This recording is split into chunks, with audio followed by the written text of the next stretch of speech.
Hermanos, en este domingo y el siguiente voy a tocar un solo tema, que es sobre el arrepentimiento. Y quiero tocar este tema porque es fundamental en nuestra vida como creyentes. Es algo que se convierte en una doctrina básica también en nuestra fe, en nuestra creencia. Entonces, yo le invito a que considere en esta tarde lo que el Señor tiene para nosotros a través de su palabra y a través de este tema doctrinal que es el arrepentimiento. Escucha esto: nunca es tarde para el arrepentimiento y la reparación. Nunca es tarde para el arrepentimiento y la reparación. Son palabras de un escritor británico que se llama Charles Dickens, que es también el escritor de Cuento de Navidad, A Christmas Carol, y el famoso señor Scrooge, que a muchos de ustedes conocen. El concepto de arrepentimiento, hermanos, a la luz de la Biblia, en mi opinión, en la actualidad está muy diluido. Se maneja de manera tan laxa que tenemos conversiones que en realidad no lo son, y tenemos creyentes cometiendo pecados y no experimentan la necesidad de arrepentirse porque para ellos lo que están haciendo no es tan grave. Y quiero que piense en esto: si estás arrepentido, ¿por qué lo vuelves a hacer? Y hay algunos que responden: es que la carne es débil. Desgraciadamente, esto está en el corazón de mucha gente, incluidos los cristianos, obviamente. Por eso es importante que nosotros recuperemos esta doctrina en nuestra vida y entendamos de qué se trata en la Biblia cuando habla de arrepentimiento, y que usted y yo, cuando ofendemos a Dios o cuando ofendemos a los demás, somos llamados al arrepentimiento. Necesitamos entender a la luz de la Biblia qué está esperando Dios de nosotros realmente, para nosotros no crear nuestro propio concepto de arrepentimiento y mucho menos de pecado, y por supuesto encontrar en el Señor lo que nuestra vida necesita una vez que nos hemos arrepentido. En el Antiguo Testamento hay dos palabras hebreas que son dos verbos que frecuentemente se traducen como arrepentimiento. El primero es nasham y el segundo es shub. El primero se traduce como lamentarse, como llegar a deplorar algo, y obviamente como arrepentirse. El segundo término es shub y quiere decir o significa volverse, invertir el camino, apartarse de un camino hasta entonces seguido. En el Nuevo Testamento hay dos términos en griego para arrepentimiento. El primero es metanoeo y el segundo es metanoia. El primero significa un cambio de mente, de sentimiento y de voluntad, en nuestro caso, con respecto al pecado. Y metanoia significa un cambio de idea que lleva a un cambio de conducta. Este último se trata de una transformación que inicia en el interior de la persona.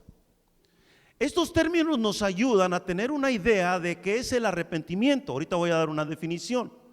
Pero si lo notas, ya en los términos implica un cambio, un volverse de, un apartarse. Y eso, hermanos, es una decisión radical. Lo hago, me regreso, me vuelvo y no continúo en ello. Y lo tomo de una vez y para siempre. Entonces, hermano, podemos definir el arrepentimiento así. Escuche con atención. Es aquel acto de la voluntad con la que el pecador resuelve, con la ayuda de Dios, dejar por completo e incondicionalmente toda transgresión, no solo ahora, sino durante toda su vida. Una definición más: cambiar de parecer en lo que respecta al pecado y a Dios, lo cual da como resultado el apartarse del pecado y acercarse a Dios. Una tercera definición: el verdadero arrepentimiento implica un cambio radical en la actitud hacia el pecado y hacia Dios. ¿Te fijas cómo siempre el arrepentimiento guarda una relación con el pecado y con Dios? Siempre. Y si te fijas, es algo que sucede en tu interior. Y si lo notas, hasta ahorita no hemos hablado de ninguna emoción, no hemos hablado de ninguna sensación, aunque ahorita vamos a tocar algo como esto. Pero sí es importante que tú empieces a considerar como creyente si te has arrepentido. Si lo que has experimentado ha sido realmente arrepentimiento, y ya con esta definición, con esto que estamos hablando, tú ya puedes ir teniendo una idea clara de este tema. Ahora, hermano, repito, la doctrina del arrepentimiento es fundamental entonces. Porque tenemos que entender algo, hermano. Sin arrepentimiento no hay conversión. Si alguien no se arrepiente de su pecado, entonces no se convirtió. Y es una de las preocupaciones que algunos pastores tenemos, porque hay predicadores en la televisión, porque hay predicadores muy famosos que solamente te dicen: haz esta oración y recibes a Cristo. Y la oración regularmente no incluye el arrepentimiento. ¿Por qué estamos quitando el arrepentimiento de un momento tan extraordinario en la vida de un creyente o en la vida de una persona? Y de hecho es algo que tiene que acompañarme toda la vida. Cuando dice Primera de Juan 1:9 que si confesamos nuestros pecados, Él es fiel y justo para perdonarnos y para limpiarnos de toda maldad, tienes que entender que en la confesión de pecados hay un reconocimiento de que se ha pecado, y entonces implica por necesidad arrepentimiento. Si no, entonces ¿para qué confiesas tu pecado? Me ha tocado orar por gente, he estado con personas ministrando y les he llevado en ocasiones a orar diciéndoles que confiesen su pecado, y sabes que algunas de ellas han hecho esa confesión pero luego vuelven a lo mismo. Entonces tiene que haber una experiencia interior, tiene que haber algo más grande allí que realmente me guía al arrepentimiento. Así que, hermano, por esa razón te insisto que cuando hablamos de arrepentimiento es hablar de algo trascendente en la vida de un cristiano, pero también algo fundamental en la predicación del evangelio. Y voy a enseñarte algunos pasajes. Mateo capítulo 3, versículo 2. Mateo 3, versículo 2 dice de la siguiente manera. Está hablando de Juan el Bautista y dice que él estaba predicando en el desierto de Judea, versículo 2, diciendo: arrepentíos, porque el reino de los cielos se ha acercado. El primer mensaje de Juan, la primera predicación de Juan, así empezó: arrepentíos. Luego allí en Mateo 4, versículo 17, aparece este versículo precioso. Desde entonces comenzó Jesús a predicar y a decir: arrepentíos, porque el reino de los cielos. ¿Cómo empezó Jesús su ministerio? ¿Cuál fue su primer sermón? Arrepentíos. Luego ve al libro de Hechos en el capítulo 2. Hechos capítulo número 2, versículo 38. Que dice de la siguiente manera. Hechos 2:38. Pedro les dijo: arrepentíos y bautícese cada uno de vosotros en el nombre de Jesucristo para el perdón de los pecados, y recibiréis el don del Espíritu Santo. El primer sermón de Pedro, ¿cómo empezó? Arrepentíos. Un pasaje más allí en Hechos capítulo 17, versículo 30, que dice así: pero Dios, habiendo pasado por alto los tiempos de esta ignorancia, ahora manda a todos los hombres en todo lugar, ¿qué, hermanos? Que se arrepientan. Con estos pasajes es suficiente para entender la trascendencia de el arrepentimiento en nuestra predicación. Tenemos que hablar de ello. Obviamente, hermano, en la actualidad a la gente no le gusta ser confrontada con su pecado. No le gusta que le digan que lo que está haciendo no solo está mal, es pecado y necesita arrepentirse. ¿Por qué, hermano? Porque atenta contra mi orgullo.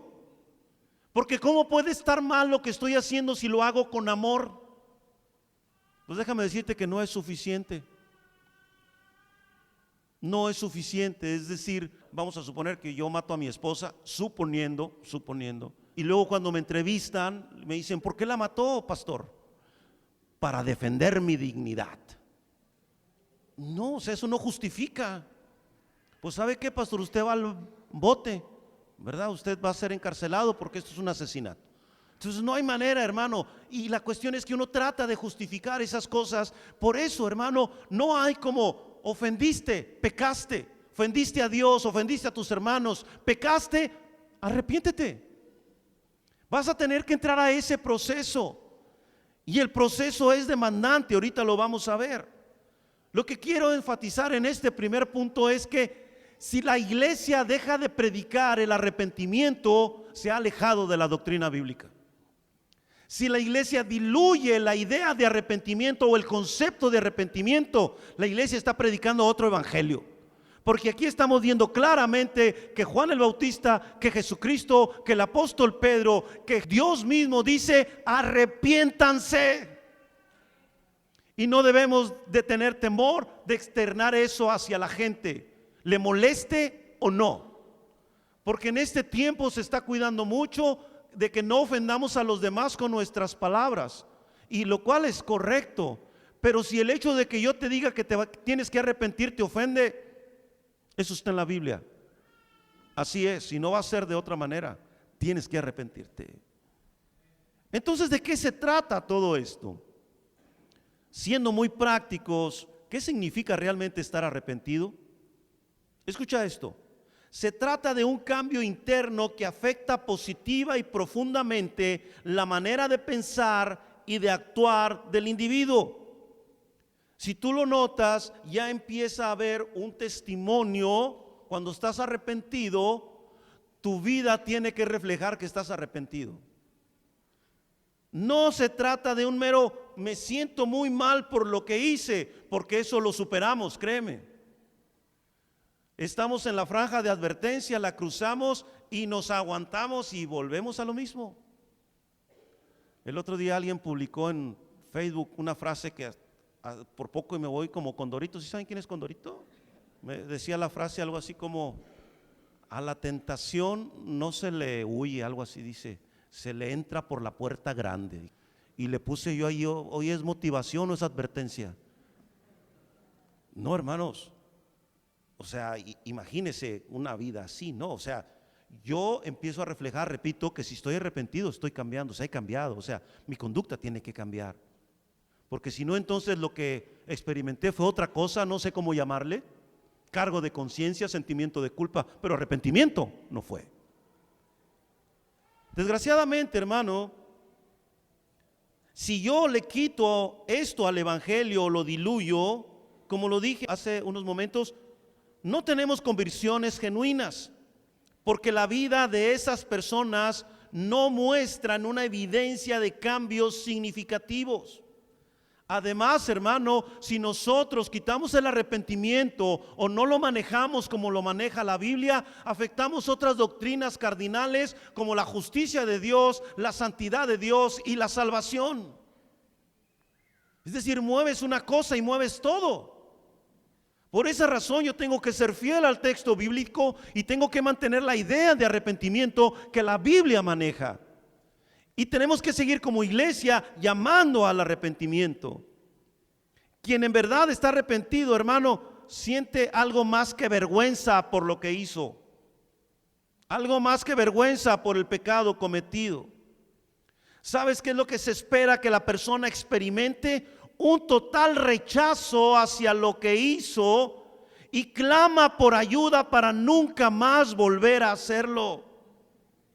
Y además de ese rechazo hacia el pecado, hacia lo que hizo, experimenta un profundo dolor por lo que ha hecho y resuelve con determinación que debe apartarse de eso, pero que necesita ayuda y que esa ayuda solo le viene de Dios, de nadie más.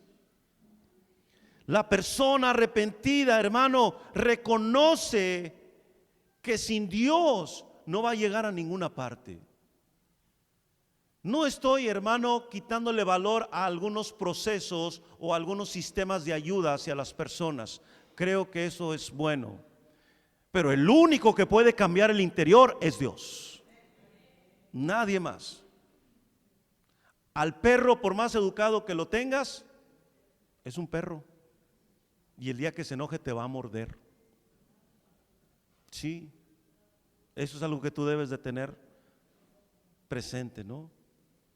Entonces, hermano, el único que puede cambiar mi naturaleza, el único que puede cambiar mi ser interior es Dios mismo. El único que puede llevarme a encontrar la solución de mi pecado, de lo malo que estoy haciendo, es Dios. Él es el que me da el poder, Él es el que hace que en mi interior se rompa eso. Yo no puedo hacerlo. Pero el que está arrepentido experimenta esa sensación de desesperación también, de decir, quiero acabar con esto, ya no quiero estar así. Ahorita voy a hablar de la diferencia entre la tristeza según el mundo y la tristeza según Dios, y cómo ambas llevan por caminos diferentes. Porque hay quienes se han sentido muy mal por lo que han hecho, pero han tomado una decisión equivocada para cambiar sus vidas. Y algunos de ellos por eso terminan suicidándose. Porque dicen, es que lo que hice es terrible, esto ya no tiene solución, y son guiados equivocadamente a lo que alguien ha llamado la puerta falsa.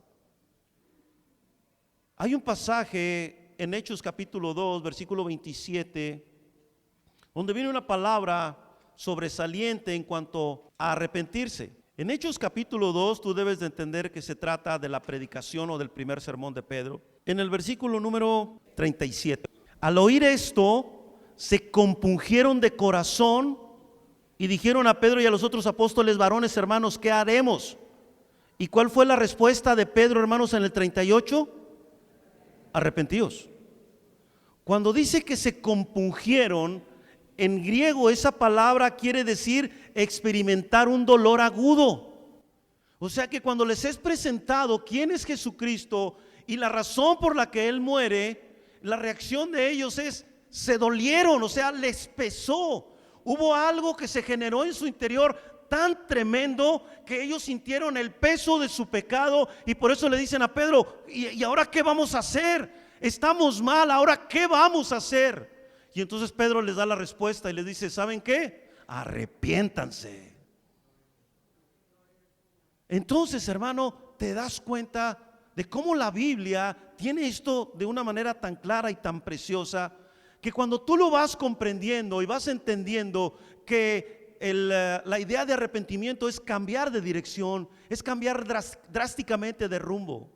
Tienes que entender que arrepentimiento es mostrar un rechazo total hacia lo que hiciste, hacia todo tipo de pecado, y decir: no quiero nada más de eso, no quiero tener que ver más con ese asunto. Sé que es pecado, Señor, pero no me puedo librar yo solo, necesito que me ayudes. Y entonces el Señor viene y obra en tu ser interior. Eso es arrepentimiento. Y necesitamos asegurarnos de que lo estamos viviendo, que lo hemos vivido. Y por ello, hermano, también quiero hablarte de lo que no es el arrepentimiento. Y tengo aquí 3 cosas que no son arrepentimiento. La primera es: arrepentimiento no es experimentar tristeza y llorar. Experimentar tristeza y llorar, dice alguna gente, es lo mismo que arrepentimiento. Déjame decirte que no. ¿Por qué no? Mira, con frecuencia la tristeza se expresa con lágrimas. Así que hay quienes ven que una persona está llorando y concluyen que se arrepintió. Y si no llora, no se arrepintió. No, hermano, no puede ser así. Mira, hermano, puede ser que las lágrimas nos hagan sentir bien y hasta disminuya nuestro sentido de culpa, pero no necesariamente significan un cambio o un arrepentimiento verdadero. Podemos llorar porque reconocemos que pecamos, pero en nuestro interior, hermano, hay gente, y así me ha pasado, que llora por lo que hizo, pero en su interior quiere seguirlo haciendo. O sea, se siente mal por lo que hizo y dice: ay, ¿por qué lo hice? Pero en su interior se desata nuevamente la sensación de querer volver a hacerlo. Y esto es grave. Hermano, las lágrimas podrían reflejar vergüenza por lo que hicimos, pero no arrepentimiento. Es decir, el que lloró no necesariamente se arrepintió. ¿Por qué, hermano? Porque la evidencia de mi arrepentimiento está en un cambio de vida, no en si lloré o no lloré. Pablo, hermano, habla de dos tipos de tristeza en 2 Corintios capítulo 7, versículo 10. Vamos al versículo 10 directamente. Dice: porque la tristeza que es según Dios produce, ¿qué, hermano? Arrepentimiento para salvación, de que no hay que arrepentirse. Pero la tristeza del mundo produce, ¿qué? Muerte. Es decir, hermano, lo que está aquí diciendo Pablo es: si en algún momento Dios te llega a tocar y porque Él te toca, tú experimentas un dolor y una profunda tristeza por lo que hiciste, entonces dice, eso te va a guiar al arrepentimiento. Y de ese arrepentimiento tú no debes sentirte mal porque lo estés experimentando. Así es. Dios te toca y te guía al arrepentimiento con lo que tú estás sintiendo. Pero la tristeza según el mundo, dice ahí el apóstol Pablo, produce ¿qué? Muerte. Porque la gente entonces, yo te decía hace unos momentos, la gente concluye, ya no hay nada que hacer. Pobre de mí, soy un maldito, no valgo nada, no sirvo para nada, y se da cuello. Entonces por eso, hermanos, alguna gente que parece estar arrepentida toma una decisión equivocada. Pero cuando Dios te toca, cuando Dios, el Espíritu Santo, toca tu ser interior, te va a guiar al Señor, te va a guiar al arrepentimiento. Entonces es como si alguien dice, es que yo ofendí, yo me siento muy mal, yo ya no regreso a la iglesia. Eso no te está guiando Dios, pero para nada. Si Dios te está guiando, vas a decir, necesito al pueblo de Dios, necesito a mis hermanos, necesito estar allí en la congregación de los santos. Necesitamos entender que las lágrimas o la tristeza que Dios produce para que yo sea llevado al arrepentimiento tienen un alto costo. El verdadero arrepentimiento, hermano, cuesta mucho. Sí, hermano, piense, porque para arrepentirme también tengo que doblegar mi orgullo. Tengo que doblarme a mí mismo, tengo que reconocer que está mal lo que estoy haciendo, que mis conclusiones de ¿por qué pudiera estar mal si yo me siento tan bien con esto? Tengo que hacerlas a un lado y tengo que venir con el Señor y decirle, Dios, tú tienes razón, yo estoy equivocado, pero tú tienes razón. Entonces, hermano, llorar y entristecerse no equivalen a arrepentimiento. En algún momento pudiera ser que eso sea parte del arrepentimiento, pero lo que va realmente a demostrarlo es otro asunto. Y para allá vamos. Número 2, cambios de conducta es lo mismo que arrepentimiento. No, hermano, tampoco. ¿Por qué? Porque yo tengo que saber cuál es el origen del cambio de conducta. Si el origen del cambio de conducta es Dios, sí hay arrepentimiento. Pero si el origen del cambio de conducta, hermano, es ocasionado por el temor a algo, por el miedo, entonces, hermano, no es Dios quien está obrando, entonces por lo tanto no hay realmente un arrepentimiento. De hecho, la psicología actual es capaz de producir cambios conductuales. Pero el temor y el miedo también. Por ejemplo, usted tiene temor de perder su trabajo y entonces ¿qué va a hacer? Se va a portar bien, va a ser un buen trabajador. ¿Por qué? Porque tiene temor, y usted cambia porque tiene temor de perder su trabajo. Si usted tiene temor de perder una relación, ¿qué va a hacer? Se va a portar bien, y entonces le va a decir a su novia que sí a todo, porque no quiere perder a la novia. Y la novia va a decirle al novio, sí, lo que quieras, chiquito, porque no quiere perder al novio. ¿Sabes cuál es el problema con esto? Que luego cuando las cosas suceden contrariamente a lo esperado, la gente se desborda hacia donde no debería. De hecho, hermano, hay quien cambia porque se está ejerciendo una presión, y esto es una especie de presión. Pero una vez que deja de haber presión, se vuelve a lo mismo. Exactamente, vuelves a lo mismo. Entonces, por eso te digo, hermano, el cambio de conducta no es necesariamente arrepentimiento. Si el origen no está en Dios, no es arrepentimiento. Pero si el origen está en Dios, es arrepentimiento. Por eso yo tengo que saber acerca de ese punto y darme cuenta, hermano, que realmente lo que Juan quiso decir en Mateo 3:8, él se acerca, Juan el Bautista se acerca con unas personas, les está predicando el evangelio y le preguntan que qué tienen que hacer para cambiar, y les dice: hagan frutos dignos de arrepentimiento. Y esto no es portarse bien, es más que eso. Frutos dignos de arrepentimiento es: empiecen a vivir una vida que testifique que han cambiado de su interior a su exterior. Empiecen a vivir así. Tiene que haber una evidencia, hermano, en usted que usted cambió. Porque si alguien dice: yo ya recibí a Cristo, pero sigue diciendo malas palabras, sigue rebeldía contra sus padres, sigue emborrachándose y haciendo un montón de cosas, no, esa persona no se convirtió. No hay evidencia de que se haya convertido. Entonces, si tú estás arrepentido, no seas como el borracho que dice que se arrepiente y ya no va a tomar, y le baja el sol, la luna y las estrellas a la esposa, a los hijos, a la familia. No lo vuelvo a hacer. Y además agarra la botella y la vacía en el fregadero, aunque le duele un montón, pero la está vaciando en el fregadero. Dice: miren, ya no lo voy a volver a hacer. Y a los 2-3 días lo encuentras ahogado. ¿Y qué pasó con su cambio? O el iracundo, el que dijo que ya no se iba a airar, el que dijo que iba a dejar esas reacciones, pero sigue reaccionando como no debería. O el que dijo que iba a dejar de comer ciertas cosas porque no aprovechan para su organismo, porque es diabético, y de repente lo encuentras comiéndose un pastel a escondidas, echándose unos taquitos de moronga, y algunas de esas cosas que casi no tienen grasa. Y dice la persona: es que sí lo quiero dejar, pero algo aquí adentro me empuja. Tiene que haber una evidencia, hermano. Tiene que haber algo que testifique que yo estoy arrepentido. Frutos dignos de arrepentimiento.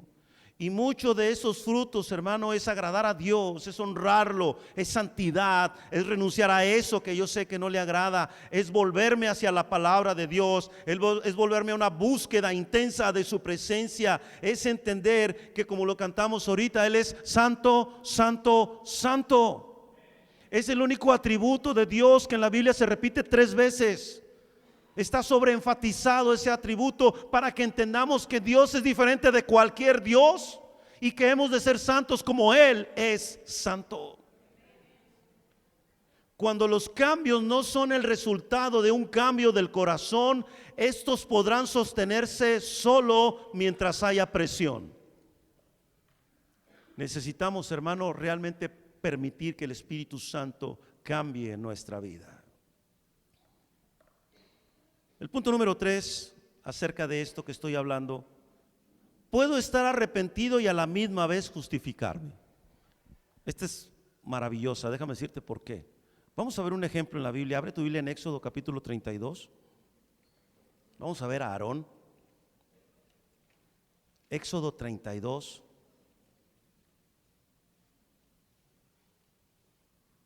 ¿Qué dice de la siguiente manera a partir del versículo 22? Éxodo 32 es la historia de aquel becerro de oro que construyen los israelitas guiados por Aarón. En el versículo 22 dice, versículo 21, vamos a empezar desde ahí. Y dijo Moisés a Aarón: ¿qué te ha hecho este pueblo que has traído sobre él tan grande pecado? Y habían construido el becerro de oro. Y respondió Aarón, fíjate: no se enoje mi señor, tú conoces al pueblo que es inclinado al mal, porque me dijeron: haznos dioses que vayan delante de nosotros, porque este Moisés, el varón que nos sacó de la tierra de Egipto, no sabemos qué le haya acontecido. Y yo le respondí: ¿quién tiene oro? Apartadlo. Y me lo dieron y lo eché en el fuego y salió este becerro.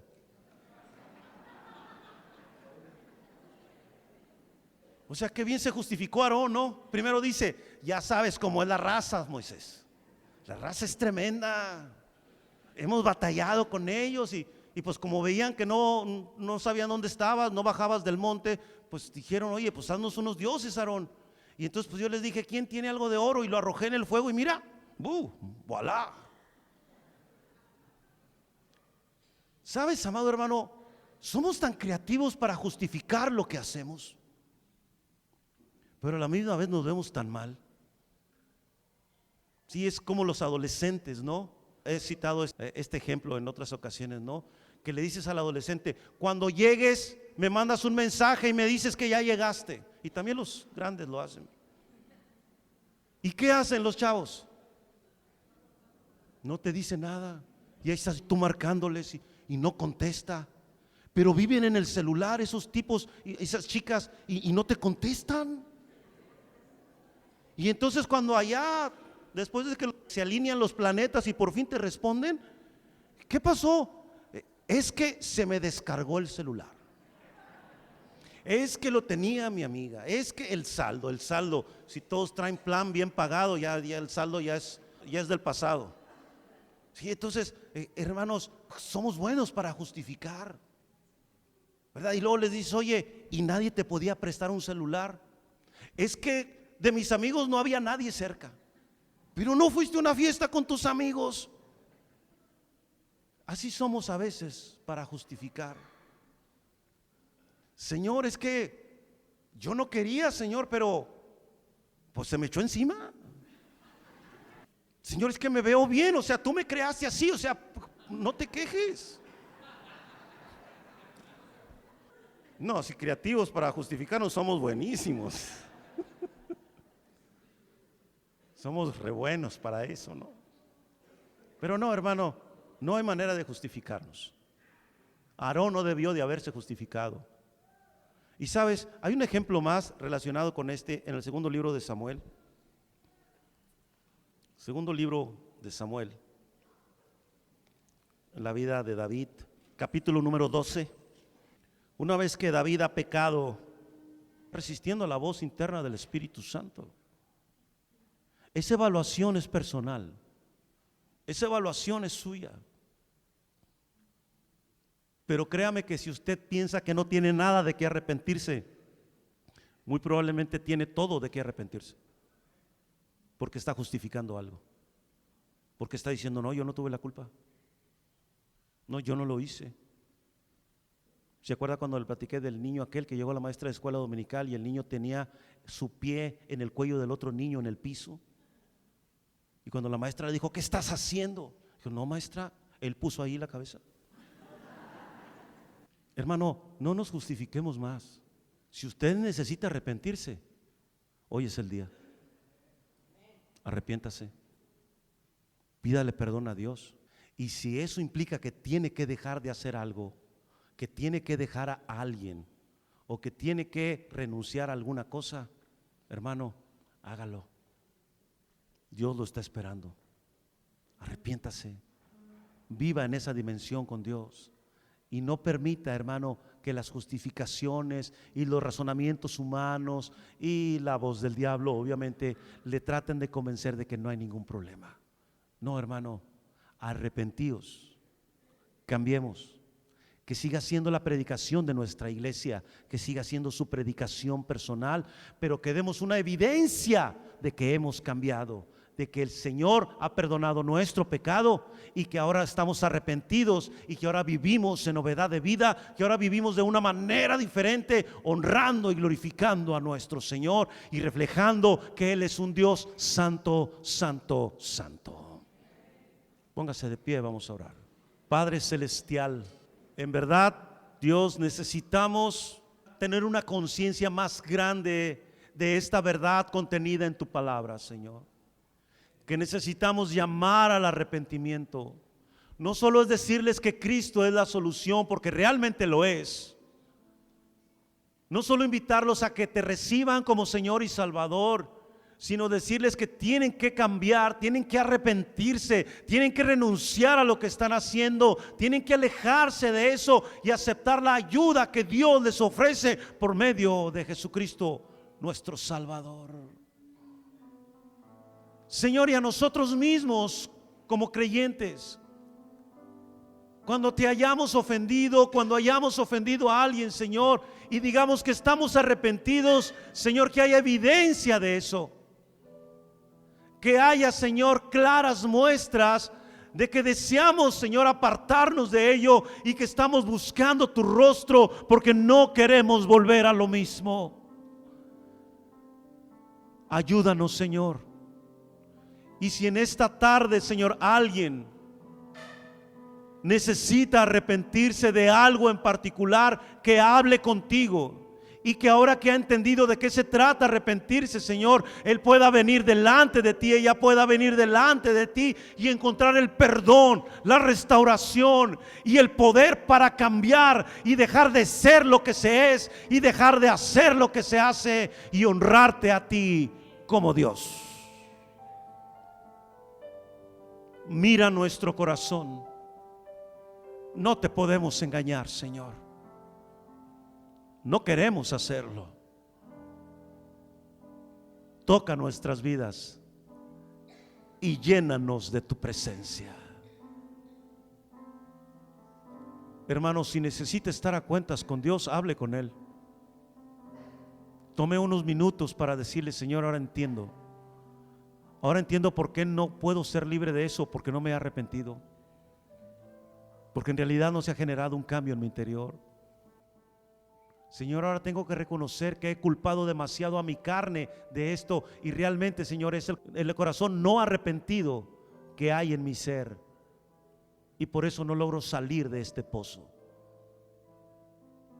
Pero hoy, Señor, me arrepiento. Ayúdame a cambiar. Ayúdame a romper eso, Señor. Lo rechazo, Señor. Ya no quiero nada con eso. No quiero volver más a lo mismo, Señor. No quiero volver a beber de esa agua, Señor, que nunca satisface. Quiero beber de ti, Señor.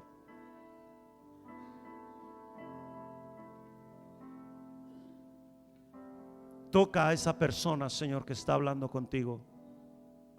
Toca a ese corazón que hoy realmente está experimentando un verdadero arrepentimiento. Y hazle saber, Señor, que tu paz le va a inundar. Y que desde hoy, Señor, tú le dotas con el poder de tu Espíritu Santo, para que Él pueda, Señor, evidenciar cambios sustanciales y radicales.